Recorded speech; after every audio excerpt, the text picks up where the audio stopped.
Bonjour à toutes, bonjour à tous. Aujourd'hui, cette vidéo fait suite à une série de 4 vidéos concernant les dysfonctionnements sexuels, les défaillances sexuelles. La première était sur la défaillance érectile chez l'homme.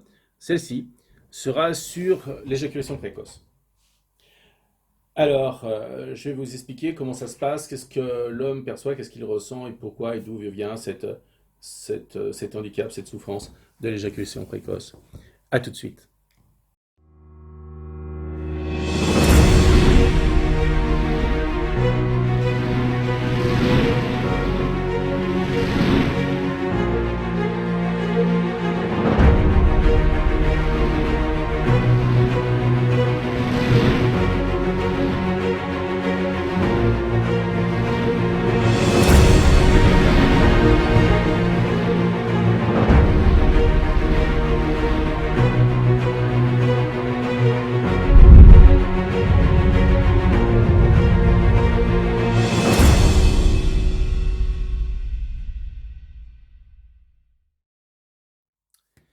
L'éjaculation précoce chez l'homme. Là encore une fois, elle se décompose en deux phases, comme je l'ai dit sur ma première vidéo sur les troubles de l'érection. La première phase, ça va être physique, la deuxième phase, ça va être psychologique. Donc première phase mécanique ou psychologique. Alors mécanique, ça peut être effectivement une sursensibilité, une extrême sensibilité du gland ou du pénis chez l'homme. Donc là, effectivement, lors de la pénétration, son extrême sensibilité va faire qu'effectivement, ça va provoquer une éjaculation anticipée. Il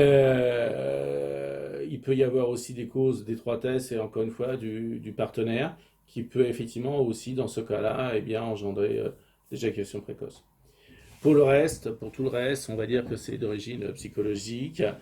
Là encore une fois, on retrouve des similitudes par rapport à ce que j'ai dit en vidéo précédente. L'enfance, profil timide, profil manque de confiance en soi, castration, éducation castratrice, moquerie, raillerie, un jeune homme qui aurait été vraiment dans des situations inconfortables, voire traumatisantes par rapport, là encore une fois, à des faits relatifs au sexe. Ça peut être encore une fois des moqueries de cette partie-là, dans les vestiaires, tout un tas de choses comme ça, les amis, les copains. Ça peut être un premier rapport sexuel qui a été mal vécu.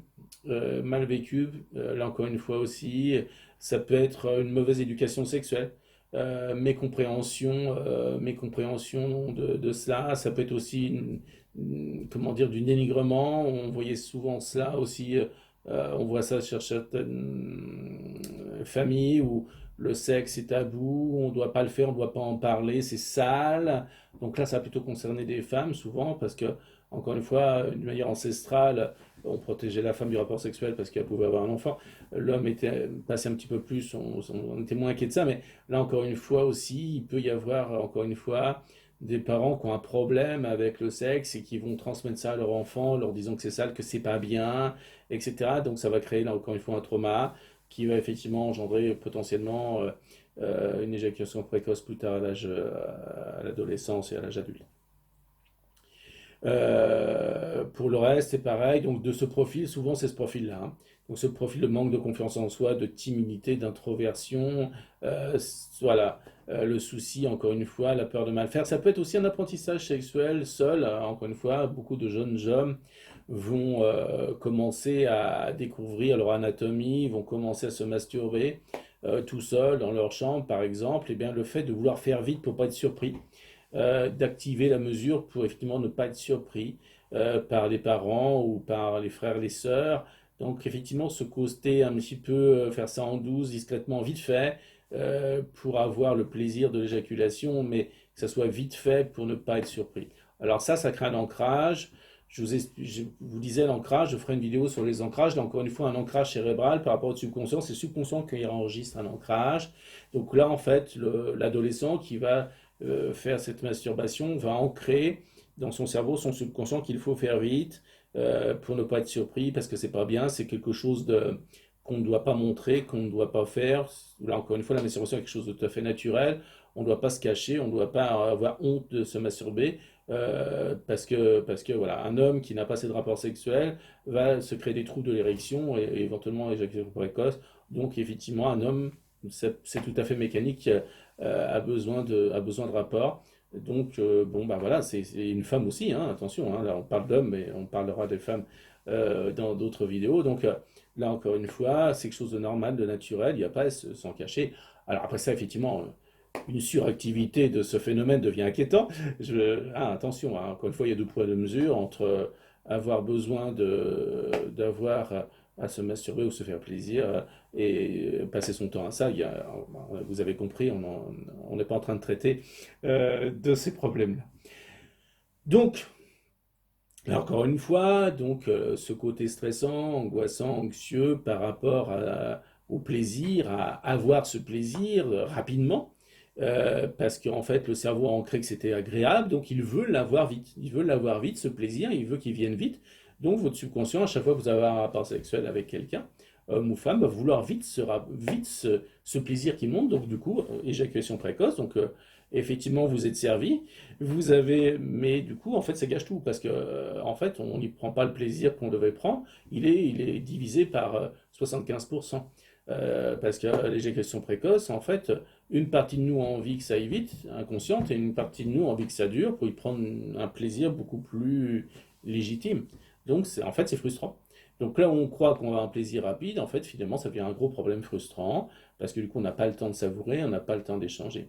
Donc là, encore une fois, n'hésitez pas à faire appel à votre partenaire. Si vous êtes une ou un partenaire de quelqu'un que vous trouvez qui, effectivement, donc encore une fois, n'employez pas des mots vexants, frustrants. Beaucoup de femmes, des fois, ont des mots pas très, psychologiquement pas très positifs. Donc surtout, ça s'arrange. Ça peut très bien s'arranger, donc, mais surtout, il faut un accompagnement, il faut de la douceur, il faut parler, il faut réapprendre à prendre son temps, il faut faire des jeux, il faut prendre son temps, réapprendre à prendre son temps. Encore une fois, si vous êtes un homme, donc vous êtes forcément, si vous êtes éjaculateur précoce, anxieux, angoissé, voire dépressif. Donc là, encore une fois, faites-vous aider. Ne pensez pas à l'acte, ne pensez pas à l'acte, ne pensez pas au plaisir que pensez à faire plaisir à votre partenaire. Pensez qu'à ça. Chassez-vous de la tête. Là, encore une fois, j'ai oublié de le dire dans la vidéo précédente sur les troubles érectiles. C'est souvent une pensée qui va traverser l'esprit, hein. C'est une pensée qui traverse, qui va casser l'érection durant le rapport. Donc on va penser à un truc, paf, on va penser au travail, paf, on va penser à un truc, paf. Voilà, donc une petite pensée qui traverse et bing, pour l'homme, c'est dégringolade, il n'y a plus rien. Une femme peut faire semblant, mais un homme ne peut pas faire semblant. Donc là, effectivement, voilà.